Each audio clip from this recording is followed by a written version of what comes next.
Hello friends, welcome to the ATC Double Cut. This is going to be a short episode. It's one where I'm only going to talk a little bit and I'm going to play a couple of summaries of some of my projects that were generated by a large language model called NotebookLM. I wrote a blog post about that and I encourage you to check it out. It has a title, The Grammar of Greenkeeping, Managing Turfgrass Growth for Optimal Playing Surfaces. And at this blog post, I wrote and put a link through to this model.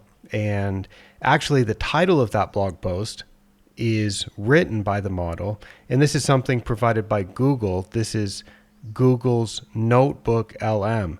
I wrote in the blog post that I had not been using this.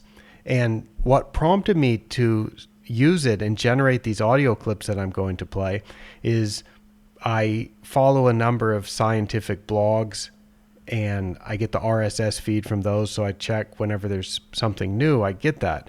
And I'd seen a couple that had these podcast episodes that were generated by AI. And those podcast episodes seemed pretty good in the way that they were summarizing scientific papers. So this morning I saw one of those and I thought, let me check that out. So I went into Google's NotebookLM, made sure that I had an account, and I uploaded the Global Soil Survey paper. That's a preprint from when did I write that? 2021, I think. So I uploaded that and I generated an audio summary, and then I added some more papers to the notebook about MLSN, and I added some of the old MLSN newsletter text that's part of the MLSN ebook. I added that to the notebook also, and then I generated another audio summary, and I will play that now, and I will let you decide if you think that makes a good summary of MLSN and the Global Soil Survey. All right, so imagine this. You've got a lush, healthy lawn, but it's growing on what soil experts might call, well, poor soil. Yeah, sounds kind of counterintuitive, right? Exactly, and that unexpected scenario is actually what sparked this whole idea of MLSN, minimum levels for sustainable nutrition. Yeah, it really makes you rethink how we've approached soil nutrients for forever. You've always been told more is always better when it comes to fertilizer. But MLSN kind of flips that on its head. So we're ditching that more's better mindset and diving deep into MLSN today. We've got a ton of research and insights to unpack here. This should be fun. It's a pretty wild story, actually. MLSN came about from this collaboration between the Asian Turfgrass Center and Pace Turf. They started to notice that those old school guidelines for soil nutrients, they often led to way too much fertilizer being used, just overkill. So it was wasteful. Bad for the environment too, I'm guessing. Exactly. So they decided to dig deeper, figure out what turfgrass actually needs to thrive. Not just survive, but really flourish. Makes sense. So instead of blindly following those old guidelines, they tossed them out. Well, not literally, but they shifted their whole perspective. Instead of aiming for these so-called optimum nutrient levels, they got laser focused on the minimum levels needed for healthy growth. Okay, so a total paradigm shift. I'm betting that not everyone was thrilled about this new approach, right? There had to be some skeptics at first. Oh, absolutely.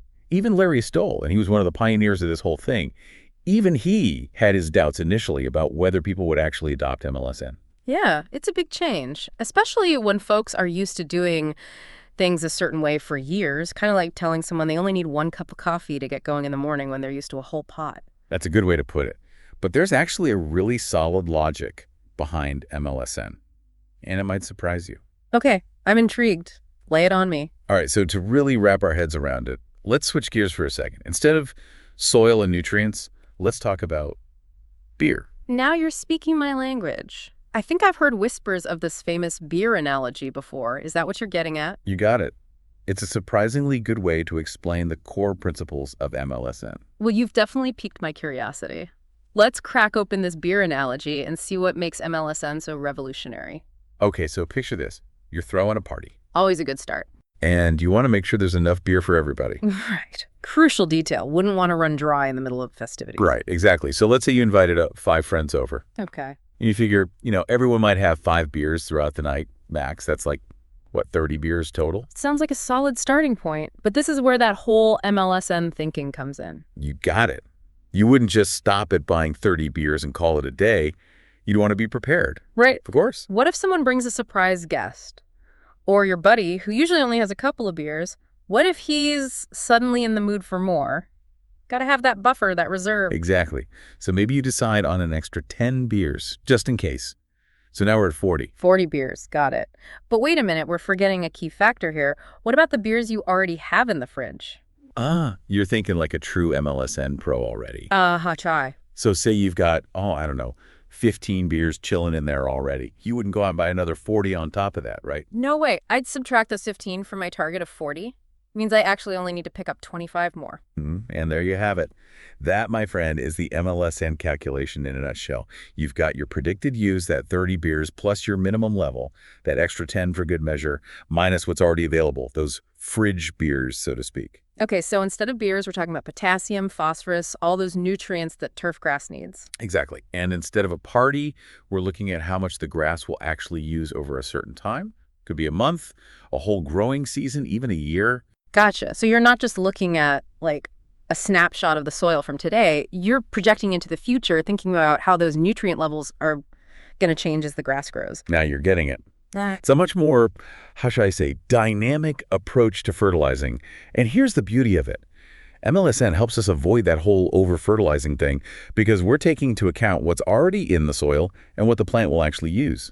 So just enough, right when it's needed. No more wasteful excess. Exactly. Now, I'm sure some folks out there are wondering if this actually works in the real world. Like, does turfgrass really thrive with this minimum level approach? It's a great question. Do we have proof that this isn't just some theory, but actually works in practice? We do. That's where the Global Soil Survey comes in, or GSS for short. It was this huge research project that basically put MLSN to the test in the real world. Okay, so walk me through this Global Soil Survey. What did they actually do? Well, they collected soil samples. Okay, from turfgrass sites all over the world. Wow, they weren't kidding around with the global part. Nope. This was between 2013 and 2015. They collected tons of samples, all different kinds of locations, different grass types, all sorts of soil conditions. So a massive amount of data. What'd they find? Did the results back up this whole MLSN idea?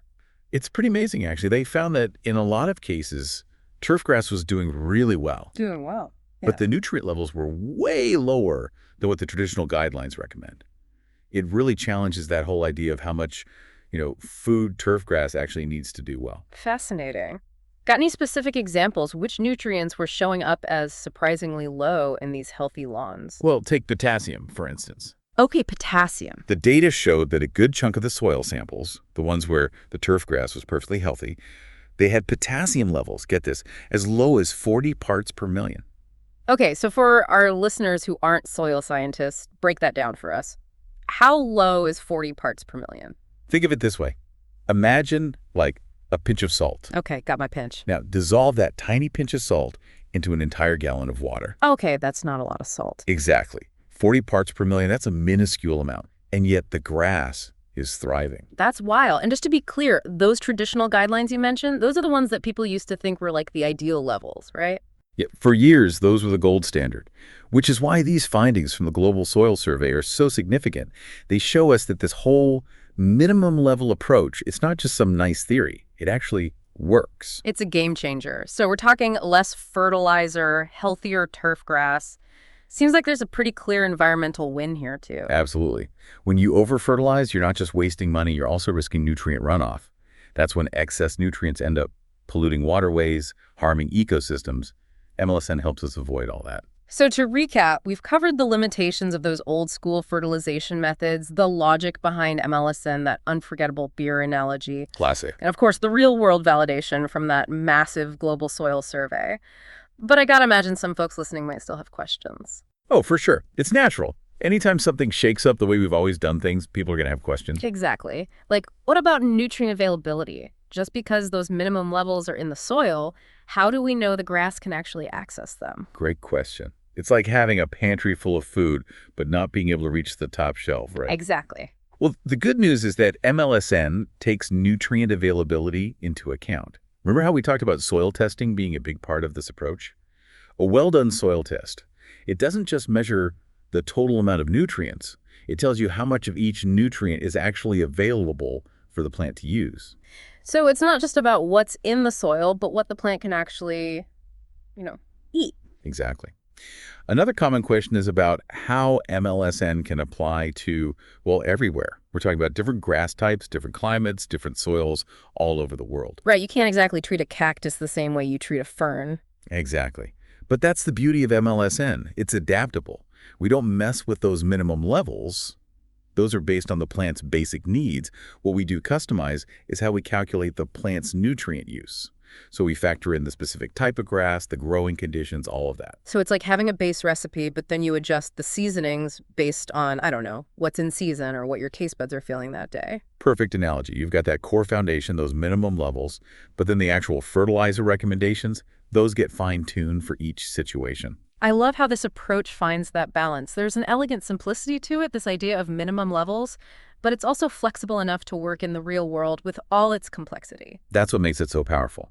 MLSN isn't about following some rigid set of rules. It's about using data, observation, really understanding plant science to make smarter decisions about how we manage our green spaces. It really gets you thinking. If this minimum level idea works so well for turfgrass, could it be applied in other areas? Like, are we as a society too obsessed with more is always better? Maybe sometimes just enough is the more sustainable and ultimately the smarter way to go. Big questions, and one's worth exploring further, that's for sure. Well, this deep dive into MLSN has definitely given me a lot to think about. It's amazing how such a simple shift in perspective from optimum to minimum can have such profound implications. So to all our listeners out there, if you're as intrigued by MLSN as we are, be sure to check out our show notes. We'll link to some of that research we discussed, that beer analogy we all love, and more about the incredible Global Soil Survey. Thanks for joining us for this deep dive into the world of sustainable turfgrass management. Until next time. That's pretty interesting. It certainly is spoken in a voice that's different from the way that I normally communicate about those things. So I think it's really interesting to be able to take some of my work. I've obviously written a lot of blog posts. I've written a few books. I've written a lot of newsletters. I've written a lot of words in blog posts and stuff. And to be able to take those and then have them summarized in a way that people can perhaps hear about it in a way that's easier for them to understand, that's something that seems useful to me sometimes. So I don't think that I will do that for everything that I've ever done, but in certain cases, it's fun to do that. But I noticed there was a bit of focus on lawns, and it was what the large language model generated was lawn. If you're taking care of your lawn like this, if you're putting fertilizer on your lawn, if you're polluting because phosphorus could get into water and you don't want to manage your lawn like that, it was just saying that turfgrass equals lawn. So I wish that it would be a little bit more geared towards professionally managed turf. Although some lawns are professionally managed, but that was interesting. So then I thought, well, while I've got it, it can do that pretty quick. So I said, let me see what it does with the full text of my short Grammar of Greenkeeping book. So I uploaded the short Grammar of Greenkeeping text, and it's not the original text, it's the in progress second edition text. So there's a bit more information in there, a bit more specific examples than was in the original version. And I asked it to generate a audio summary, which it did, and then I deleted that and I asked it to generate this audio summary that I'll play for you now. Ever look out at your lawn and think, there's got to be like a better way to do this whole lawn thing? Well, I think a lot of people can relate to that feeling of just kind of, what am I doing? Yeah, just watering and hoping for the best. Right. So for today's deep dive, we are diving into a book called A Short Grammar of Greenkeeping. to uncover some of that, like, surprising science behind what makes for truly healthy turf. Yeah, a short grammar of greenkeeping. What I found really interesting about this book is it kind of throws out the rule book of traditional lawn care. Oh, really? Yeah, it's less about like a list of what to do and when, and it's more about understanding really how grass grows. So it's less like a set of instructions, and it's more like we're learning a whole new language. Exactly. It's about understanding the grammar of greenkeeping. And the core concept is this. Successful greenkeeping really hinges on managing the growth rate of your grass, not just following some kind of set-in-stone schedule. Okay, so hold on. You're blowing my mind a little bit here. I always thought like a lush, fast-growing lawn, Yeah. that was the goal. Are you saying it's better to have my lawn growing slower? It's an interesting thought, right? Because we always think more is better. Right. But, think about it like building a house, right? Would you rather have a house that was built quickly with kind of cheap materials or one that was maybe built a little more slowly with like stronger, more durable materials? Okay, point taken, slow and steady wins the race. Mm-hmm. But how do we actually put that into practice? How do I figure out the optimal growth rate for my lawn? Well, so the book breaks down turf grass growth into kind of two categories. The factors that we can control as the lawn master, and then the factors that we can't control. Okay, well, let's start then with the things that we can't control. What are we up against in this great turf grass game of life? So the two big ones that are going to come into play are light and temperature. And these are so crucial because they directly impact photosynthesis, the very process that fuels grass growth. Right, even my houseplants need a little sunshine to, like, thrive. Yeah. But how do light and temperature actually affect things at a deeper level? Just like us, different grasses have their comfort zones. Okay.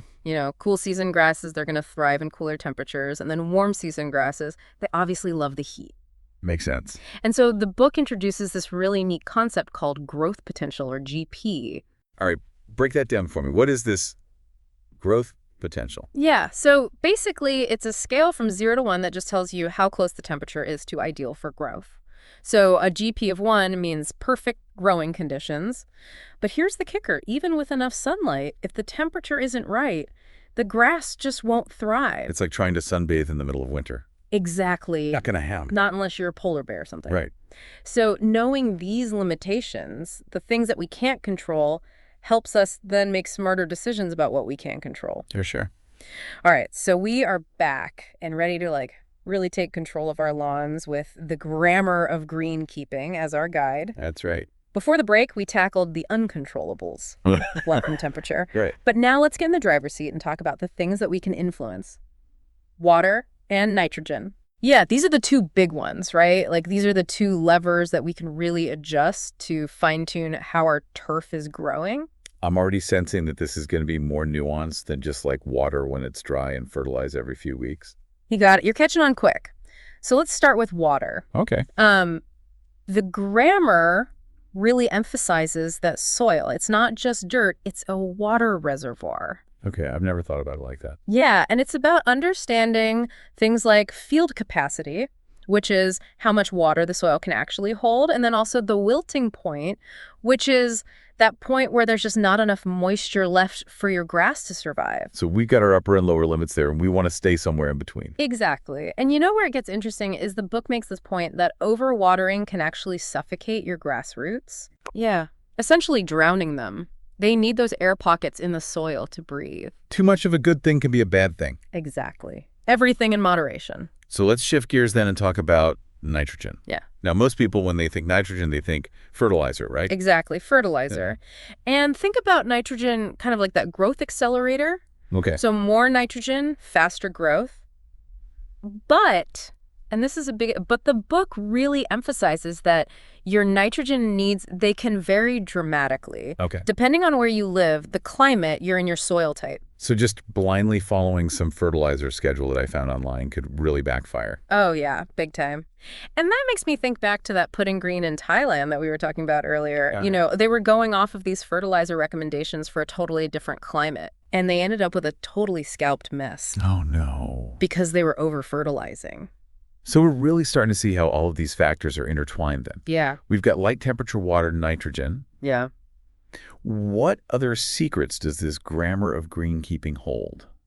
Well, there's a whole other chapter that's dedicated to something that I think a lot of people probably haven't even thought about, and that is organic matter management. All right, well, let's dig into that after a quick break to recharge and refresh.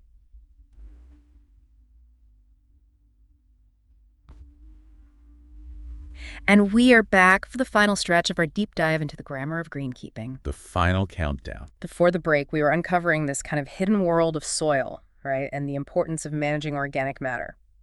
So what's the deal with organic matter? Is it friend or foe in our quest for the perfect lawn? It's funny you should ask that because it's kind of both. It can be a little bit of both. So I always think of organic matter kind of like the leftovers, right, from glass growth. Okay. So you've got your decomposing roots, you've got your stems, your clippings, that kind of thing. Yeah. And over time, this inevitably builds up in the soil. Right. And that can be both a good thing and a bad thing. All right, so let's start with the good. What's the upside of organic matter? So in the right amounts, right, we're talking about everything in moderation here. Right. Organic matter can really help with soil structure. It helps with water retention, nutrient cycling. It's like adding natural compost to your lawn. That does sound pretty good. Yeah. So when does it become a problem then? When does it all go wrong? Well, it's all about balance.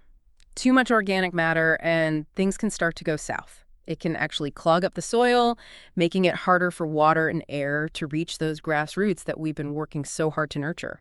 So it's like trying to breathe through a thick blanket. Exactly. Yeah. You need those pockets of air in there. So how do we find that sweet spot then? How do we manage organic matter effectively? So the book really highlights 3 main strategies that we can use. First, remember how we talked about those benefits of slow and steady growth? Right. Well, that's key here. When you encourage your grass to grow more slowly, you naturally reduce the amount of that excess organic matter. Okay, less growth, less buildup. Makes sense. What are the other strategies? Another really effective technique is sand top dressing. And this basically involves spreading a thin layer of sand over your lawn, which helps to dilute the organic matter a little bit. So we're kind of like thinning it out a bit. Exactly. Yeah. And it can also help improve drainage, which is another added bonus. And I've seen there are even tools or machines you can use to remove the organic matter. Oh, yeah, absolutely. There's coring or scarifying. Yeah. And that's a little more intense. Yeah. But you're essentially physically removing that excess organic matter. Okay, so we've covered a lot of ground here. We've talked about the importance of managing our growth rate. Right. We've talked about water, nitrogen, organic matter. It really seems like this grammar of greenkeeping offers a whole new framework for even thinking about turf grass management. Absolutely. It really does. It changes the conversation from just what do I do to really understanding why am I doing this? Yeah, and how is my lawn actually going to respond to this? Exactly. So for everyone listening out there, we hope this deep dive has given you a fresh perspective on this whole world of turf grass management. Yeah. Maybe inspired you to see your own lawn in a whole new light. And as you head out into your own green spaces, keep this in mind. What if by understanding the language of grass, we could create not just beautiful lawns, but also healthier ecosystems? That's a great thought to end on. Food for thought for everyone out there as you embark on your next lawn care adventure. Yeah. That's also pretty good. It's a good summary of the book, and it tries to pick out some specific examples. Again, it's talking more about lawns than I do in my book, but I think you can realize that by lawn they're just meaning any type of turfgrass area. So it's pretty good.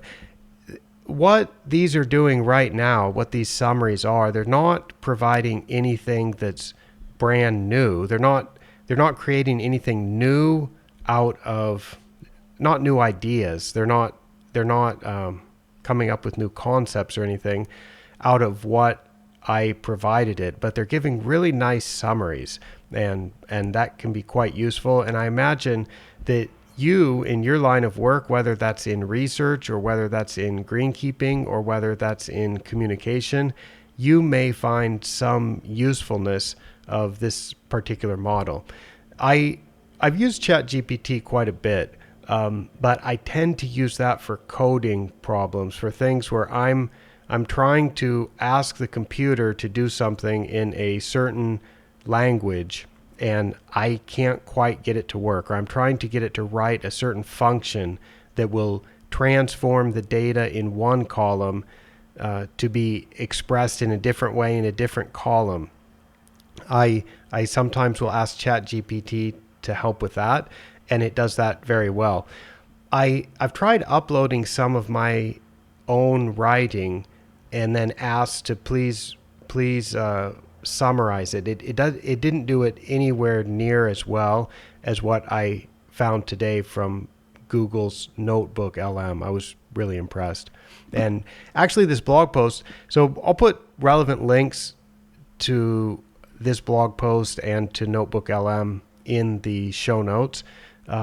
Anyway, if you check the top of the blog post, it says that it's a 5-minute read, but actually it's 489 of those words, more than half of those 5 minutes reading, I think, are the response of the language model to this prompt that I asked it in the chat in the short grammar notebook. I said, could you provide a draft of a blog post about 500 words in length that summarizes the key points of the book, A Short Grammar of Greenkeeping? And remember, in that notebook, the model has already been provided with the full text of the in progress second edition of A Short Grammar of Greenkeeping. And I pasted that full text below, and that came to 489 words. And you can read that in the blog post and tell me if you think that that makes a nice summary of the book. And I read through it, and I think it does. It makes a nice summary of the book. So I wrote in the blog post, I said, I've written a lot about a lot of topics. I often want to get a summary, or I appreciate when my ideas can be expressed in a different way, rather than in the same communication style that I naturally use. NotebookLM seems like it can do that well right now. And I'm also going to use this for learning. There's a few things that I've been trying to learn about and trying to understand, and I struggle with getting over that final hurdle in solving a couple of problems. They're scientific problems that are a bit complicated for me. And so rather than using this model to summarize only my own work, I could make a notebook and say, this is a project that I'm trying to understand. Let's say it has to do with soil physics, for example. And I can put in the particular soil physics papers, because NotebookLM can take PDF as input, or it can take plain text as input, or it can take websites as input. So you can put these in as sources, and then it can summarize it for me. So I'm definitely going to try with some of the scientific stuff that I've been trying to learn and trying to expand what I can do, expand what I can understand and know and work with. I'm going to, in some of those areas, I'll try this and see if I can overcome some hurdles. So that is the latest episode of the ATC Double Cut. I just did this as an audio only podcast, no video, because I wanted to play those clips. So I'll be interested to hear if you think that these are interesting and useful, and if you'd like to hear some summaries of any particular things that I've written about, or things that you've heard me talk about that you'd rather have it explained to you in the format of this type of casual podcast where a couple of AI generated voices are talking back and forth and being more casual about it, you can certainly let me know and make some requests, and I'll see what I can do. Well, I will be back again soon with more interesting turfgrass information. For now, I will sign off. For ATC from Nakonsi Tamarat, I am Micah Woods. Bye-bye.